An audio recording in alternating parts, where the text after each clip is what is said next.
Director oxygen founder come CEO doctor Nandi Rameshwar గారు నాతో పాటు ఉన్నారు. మరి ఇన్ని విశేషాలు ఆయనతో మాట్లాడి కనుక్కుందాం. నమస్తే సార్. నమస్తే అమ్మా. ఎలా ఉన్నారు sir? Top of the world. First of all me valuable time నాకు ఇచ్చినందుకు చాలా థ్యాంక్స్. Thank you. నీకు కూడా మంచి ఇంట్రడక్షన్ ఇచ్చావు. నేను మ్యాన్ బిలో యావరేజ్. నా టైటిల్ అంటే MBA అంటే మ్యాన్ బిలో యావరేజ్. సరే సార్. సో నాకు చాలా డౌట్స్ అయితే నేను వచ్చేసాను, మర్చిపోతానేమో అని కూడా నేను రాసుకుని వచ్చాను కూడా. సో మీలాంటి పెద్దవాళ్ళని కలిసేటప్పుడు చాలా చాలా చాలా ప్రశ్నలు ఉంటాయి, చాలా భయం కూడా ఉంటుంది, ఏం మాట్లాడతామో ఎలా మాట్లాడతామో అని. సో ముందుగా సార్ మన టాపిక్స్ వెళ్ళకంటే ముందు రీసెంట్గా నేను ఒక పోస్ట్ చూశాను సార్. అదేంటంటే జూనియర్ ఎన్టీఆర్ గారిది. సో అంత పెద్ద స్టార్ హీరో ఒక మహిళ చేతిలో మోసపోయాడు, అది ఒక ల్యాండ్ కొని మోసపోయినట్టు మనకు ఒక ట్వీటర్ లేకపోతే ఒక పోస్ట్ వచ్చింది. అసలు ఏమై ఉంటుంది సార్? అంటే ఆయన డాక్యుమెంట్స్ ప్రాబ్లమా, లేకపోతే ఆయన తక్కువ వాల్యూ ఉందని చెప్పి కొనేసిన సందర్భం ప్రాబ్లమా, అసలు ఏమై ఉంటుంది?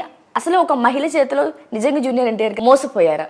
మీ మాటల్లో. నేను రియల్ ఎస్టేట్ అనలిస్ట్ అమ్మా, సెలబ్రిటీయో లేకపోతే స్పోర్ట్స్ అనలిస్టో కాదు, లేదా రాజకీయ అనలిస్ట్ అంతకంటే కాదు. బట్ ఏంటంటే ఇది రియల్ ఎస్టేట్కి కొద్దిగా సంబంధం ఉంది కాబట్టి డెఫినెట్గా అడిగారు. అయితే ఈ రియల్ ఎస్టేట్లో జనరల్గా చాలామందికి తెలియని ఫ్యాక్ట్ ఏంటంటే హైదరాబాద్లో 70 to 80% ల్యాండ్స్ ఆర్ లిటిగేటెడ్.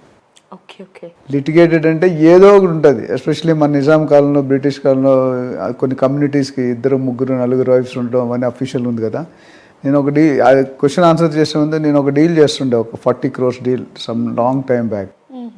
అన్నీ అయిపోయి, డిస్కషన్ అయిపోయి, రేట్ ఫైనలైజ్ అయిపోయింది.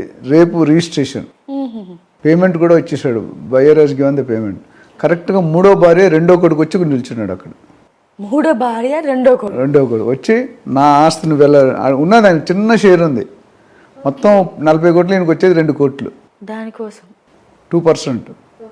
నాకు 2 కోట్లు ఇస్తే అప్పుడే వెళ్తాను, లేకపోతే వెళ్ళాను. సో బయర్స్ పారిపోయారు.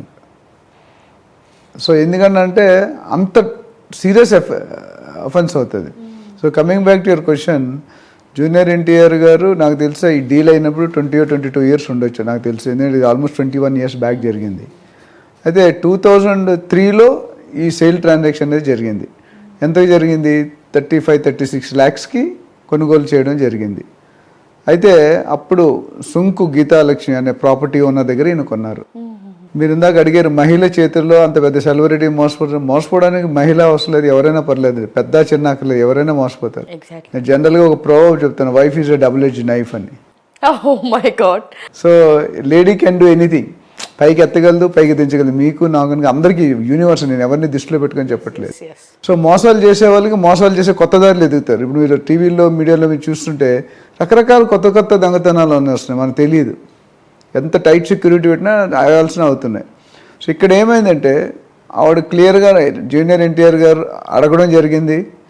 ఈవిడ చెప్పడం ఏంటంటే, నాకు ఒక బ్యాంకులో లోన్ ఉంది, చెన్నైలో ఒక ప్రైవేట్ బ్యాంకుని లోన్ తీసుకున్నాను, నా ఒరిజినల్ డాక్యుమెంట్స్ అక్కడ ఉన్నాయి, అది విడిపించుకుంటే మిగతాది మీకు రిజిస్ట్రేషన్, ఒరిజినల్ డాక్యుమెంట్స్ వస్తే నేను రిజిస్టర్ చేసేస్తాను అన్నారు.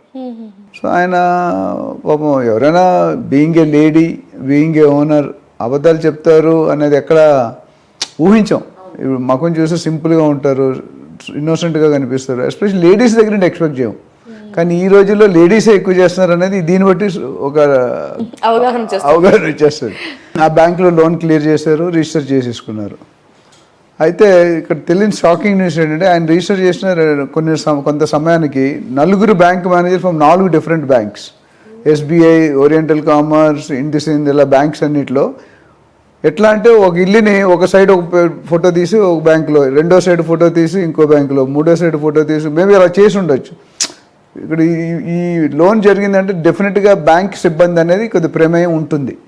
ఎలా ఉంటుంది అంటే మీకు తెలుసు, ఇంకా అవన్నీ డీటెయిల్గా చేయలేం. ఏదో ఈక్వేషన్ సెట్ చేసుకొని ఏదో ఇవ్వడం జరుగుతుంది. వాళ్ళు ఉన్న 2-3 సంవత్సరాల్లో వచ్చిన ఇన్కమ్ ట్రై చేసుకొని, అందరూ ఉండకపోయినా కొంతమంది ఉంటారు. సో అది తీసుకుని మేనేజ్ చేయబడింది. ఎందుకంటే ఒక్క ప్రాపర్టీకి 5 బ్యాంకులు లోన్ ఇచ్చండి. అర్షద్ మెహతా స్కామ్ గుర్తొస్తున్నారు. 1993లో 3000 crores స్కామ్. ఆయన కూడా బ్యాంక్నే తిప్పించాడు. సో ఈవిడ లేడీ ఏమో నాకు తెలియదు ఏజ్ ఎంత వాడిది. So very highly planned, cold blooded murder లాగా అనిపించింది. అంటే it is totally pre planned. మనకు తెలియలేదు. మనం ఎమోషన్లో ఇప్పుడు ఇల్లు కొనడం అనేది, ఒక భార్య రావడం అనేది, పిల్లలు పుట్టడం అనేది, జాబ్ రావడం అనేది, కారు కొనడం అనేది ఎమోషన్ అండ్ సెంటిమెంట్. మన పబ్లిక్లో నా ఇల్లు, నా సొంత ఇల్లు అందంటే దాని ఉన్న happiness you cannot value with money. 10 కోట్లు ఇచ్చినా ఆ సంతోషం రాదు ఫ్యామిలీలో. నా ఇల్లు, నా కుటుంబం. సో అక్కడ ఏమైందంటే ప్రబలి ఈయన వచ్చేసి 4 బ్యాంకులు వస్తుంటే మేనేజ్ చేసుకుంటూ వస్తున్నారు. అంటే వాళ్ళని కొద్దిగా కట్ చేస్తూ, అంటే చెప్పింది నాకేం తప్పలేదు, నాకు సంబంధం లేదు, ఆవిడని అడుక్కోండి. ఇప్పుడు ఏ స్టేజ్కి వచ్చిందంటే బాగా, అంటే అది ఆక్యుపై చేసి పొజిషన్ తీసుకునే టైం వచ్చేసింది. అంటే ఒక మేనేజర్ అయితే మేనేజర్, 4 మంచి బ్యాంక్ మేనేజర్స్, వాళ్ళకి ఒత్తిడి ఉంటుంది. సో దాంట్లో ఈయన అప్పుడు తెలిసింది ఏంటంటే నాకు తెలియకుండా ఈ 4 బ్యాంకుల్లో లోన్ ఉంది అని. సో ఇప్పుడు ఏం చేయాలి? ఇప్పుడు ఆయన డిఆర్టీ అనే బాడీ ఉంది, డెట్ రికవరీ ట్రిబ్యునల్. అదొక సపరేట్ బాడీ. సో దానికి ఈయన వెళ్ళారు, ఎవరు మన జూనియర్ ఎన్టీఆర్ గారు. వాళ్ళు నోటీస్ ఏమి ఇచ్చారంటే తప్పు నీదే, వాళ్ళు ఉంటే నువ్వు కొనుక్కున్నట్టు నువ్వు చూసుకోవాలి, నువ్వు చూసుకోకపోతే నీ తప్పు, కాబట్టి you have to pay the pending loans to the bank అని చెప్పి నోటీసు ఇవ్వడం జరిగింది. నోటీస్ అంటే ఓవరాల్గా డిక్లేర్ చేశారు. సో అప్పుడు జూనియర్ ఎన్టీఆర్ గారికి ఇంకా ఆప్షన్ లేక హైకోర్టుని ఆశ్రయించారు. సో హైకోర్టుని ఆశ్రయిస్తే ఆయన ఏమన్నారంటే ఇద్దరు సభ్యులు అలా బెంచ్ డిసైడ్ చేసి, నువ్వు జూన్ 3వ తారీఖు లోపు డిఆర్టీ నోటీసు, నీ డాక్యుమెంట్స్కి ఆవిడ ఇచ్చిన సబ్మిట్ చేసిన ఆల్ ఒరిజినల్ డాక్యుమెంట్స్ తీసుకొని మీరు 3rd లో సబ్మిట్ చేస్తే 6th విచారణ జరిపి అప్పుడు ఎవరు తప్పు ఎవరు ఫాల్ట్ అనేది తేలుస్తాము అని చెప్పారు. సో ఇది జరిగింది. అయితే ఇక్కడ నేను యాజ్ ఎ రియల్ ఎస్టేట్ ఎక్స్పర్ట్గా ఎవరైనా 10 లక్షల ప్లాట్ కొంటే దానికి 100 క్వశ్చన్లు అడుగుతారు. నేను జనరల్గా రియల్టర్ ఆక్సిజన్ కంపెనీకి ఫౌండర్స్ ఇవని చెప్పారు కదా, దాంట్లో నాకు డిఫరెంట్ సెల్స్ ఉన్నాయి. Investment advice, lot of NRI dealings, brokerage, training, mentoring. So real ఎస్టేట్లో ఏంటంటే ఏదైనా ఒక ప్రాపర్టీ కొనుక్కున్నప్పుడు కొన్ని డాక్యుమెంట్స్ అనేది కంపల్సరీ చూసుకోవాలి. ముఖ్యమైన డాక్యుమెంట్ ఏంటంటే లింక్ డాక్యుమెంట్స్ అంటాం. అంటే ఇప్పుడు ఒక మనిషి హిస్టరీ ఉంది అనుకోండి, ఎప్పుడు పుట్టారు ఎప్పుడు చచ్చిపోయారు అనే దానికి హిస్టరీ ఉంటుంది. Childhood, teenage, middle age, adult age, old age.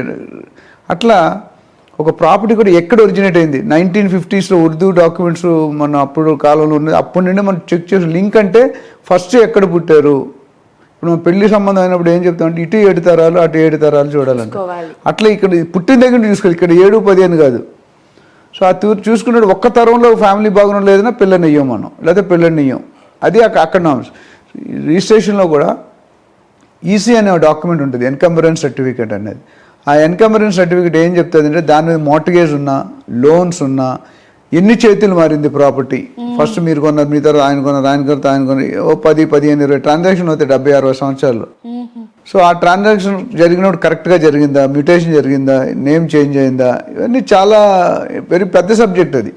So జనరల్గా నేను అడ్వైస్ ఇచ్చిన first time buyer, second time buyer అయితే it's better to go through professional agent. Real ఎస్టేట్లో ప్రొఫెషనల్ ఏజెంట్స్ ఉంటారు, బాగా ట్రైన్డ్ అయ్యి అందులో నాలెడ్జ్. ఒకటి అది ఆయనకి దగ్గరికి ఎందుకు వెళ్ళాలంటే బ్రోకరేజ్ ఇవ్వాలి, 1-2% కమిషన్ ఇవ్వాలని జనరల్గా అవాయిడ్ చేస్తాను. అది కూడా మనమే మిగిల్చుకుందామని. కానీ మీరు 1%, 2% చూస్తే నేను 98% నేను చూస్తాను యాజ్ ఏజెంట్గా. తెలుగులో సామెత ఉంది కదా, చూస్తూ సూదలం చూడకుండా ఏనుగు కూడా వదిలేస్తాం.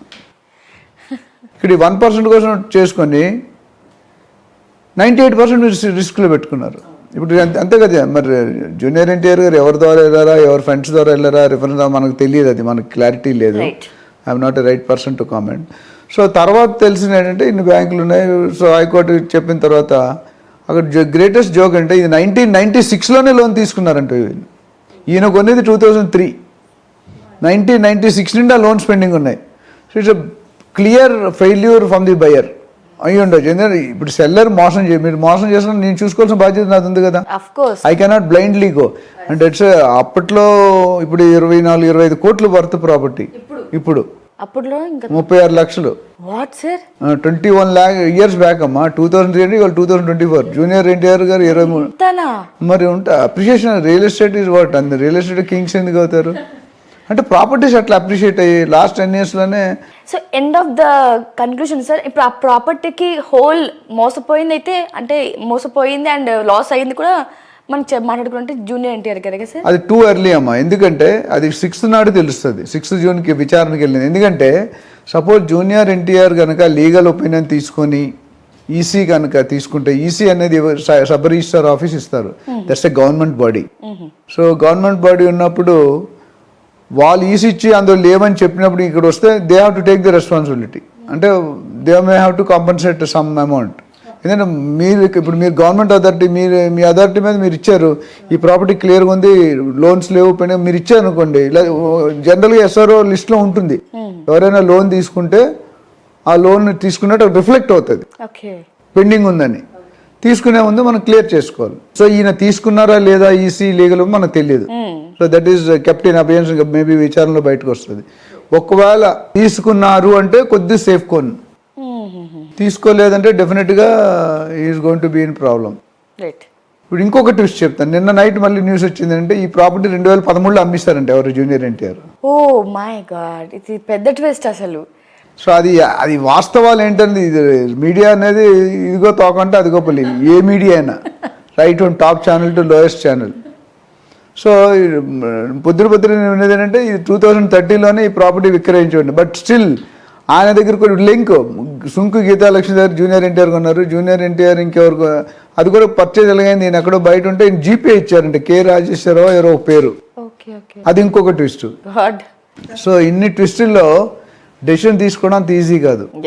But at end of the day buyer has to be careful because is going to pay his money. ఆ మనీ పే చేసేటప్పుడు మనం 1 లక్షని కష్టపడి ఎంత కష్టపడితే వస్తుందని 36 లక్షలు, అప్పుడు 36 అంటే ఇప్పుడు 25 కోట్లు అంటే మనం లైఫ్ టైం సంపాదిస్తాం లేదో తెలియదు. 25 కోట్లు నెలకి 50,000 లక్ష వచ్చే తరుణంలో జీతంలో ఎంత సంపాదిస్తారు? సో ఇట్స్ మేబీ ఒకవేళ ఆయన అమ్మేసి ఇప్పుడు ప్రస్తుతం ఆయన పొజిషన్లో లేకపోతే ఈజ్ లిటిల్ బిట్ సేఫ్.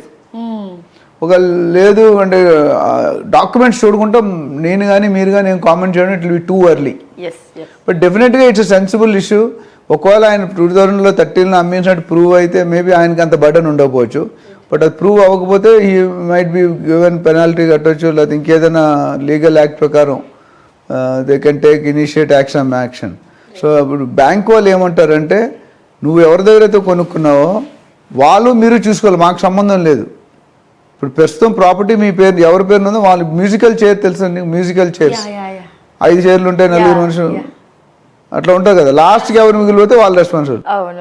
ఆఫీస్లో కూడా ఒక పేపర్స్ ఏదో ఉంటుంది, ఒక వర్క్ చేయాలని, ఆ పేపర్ ఎక్కడ 1, 2, 3, 4 టేబుల్ లాస్ట్ టేబుల్ ఎవరు ఉంటే వాళ్ళు దొరికిపోతారు. తప్పు వాళ్ళది కాదు.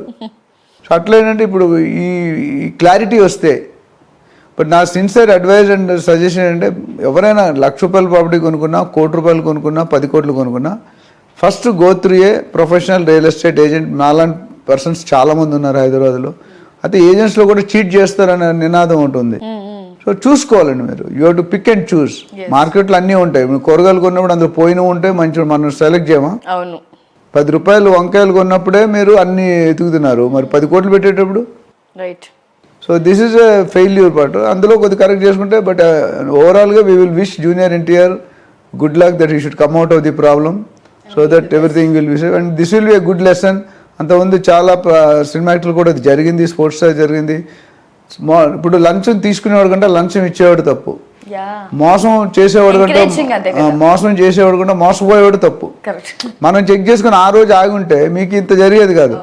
సో ఇప్పుడు మీడియా అంతా ఒక వైరల్ అయిపోయి ఇది అసలు ఈ టాపిక్ వల్ల పబ్లిక్ ఏమైనా ఉపయోగం అంటే ఏమీ లేదు, కాకపోతే ఒక అవేర్నెస్ క్రియేట్ అవుతుంది. అయ్యో కానీ కొనే వాళ్ళకి లేదంటే ఇలా భూములు చూసుకునే వాళ్ళకి, ఇలాగ ఆలోచన లేని కొనే వాళ్ళకి, అవగాహన లేని కొనే వాళ్ళకి ఇది మంచి వీడియో అవుతుంది.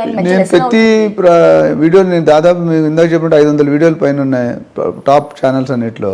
ప్రతి ఛానల్ నేను చెప్పేది ఏంటంటే ప్రీ లాంచ్లో కానీ ఎక్కడ క్లారిటీ లేదు కానీ అప్రూవల్స్ లేవు కానీ తీసుకోవద్దని, డిటీసీపీ, రేరా, హెచ్ఎండి, జిహెచ్ ఇవన్నీ ఉన్నాయి, పర్మిషన్ లేకుంటే తీసుకోవద్దని చెప్పాను. ఎప్పుడు కూడా మీరు ఒక స్టేట్మెంట్ చెప్పి క్లోజ్ చేస్తాను. ఇప్పుడు బట్టల షాపులు ఉంటాయి కదా చాలా పెద్ద 50% డిస్కౌంట్ అని రాస్తాడు, పెద్ద లెటర్స్. అందరూ మన భార్యని ఇలా పిల్లల్ని తీసుకెళ్తాం, కూతురునో కొడుకులను లోన్ తీసుకెళ్ళి ట్విస్ట్ ఏంటంటే ₹50,000 చీర కనిపిస్తాడు, చూపిస్తాడు. ఇదే అమ్మా 50% డిస్కౌంట్. అసలు మన దాంట్లో 50,000 పెట్టి చేరుకునే హీరోలు ఎంతమంది ఉన్నారు? ఇప్పుడు ఆ భర్త పరిస్థితి చూడు, చీర కొంటానని తీసుకెళ్ళాడు ఆయన, అక్కడ చీర కొనలేడు, ఇంటికి వస్తే ఇటు పరిస్థితి ఏంటనేది నేను డిస్కస్ చేయక అవునా? కానీ ఆ పక్కనే అప్ టు అని పెడతాడు, అది చూడరు ఎవరు. అప్ టు అనేది చిన్నది ఉంటుంది చీమలాగా, 50% పెద్దగా ఉంటుంది, మీరు 50 కనిపిస్తుంది. పక్కన OFFF అప్ టు యూపీ అనేది చిన్న 5 కొమ్ములోనే ఉంటుంది.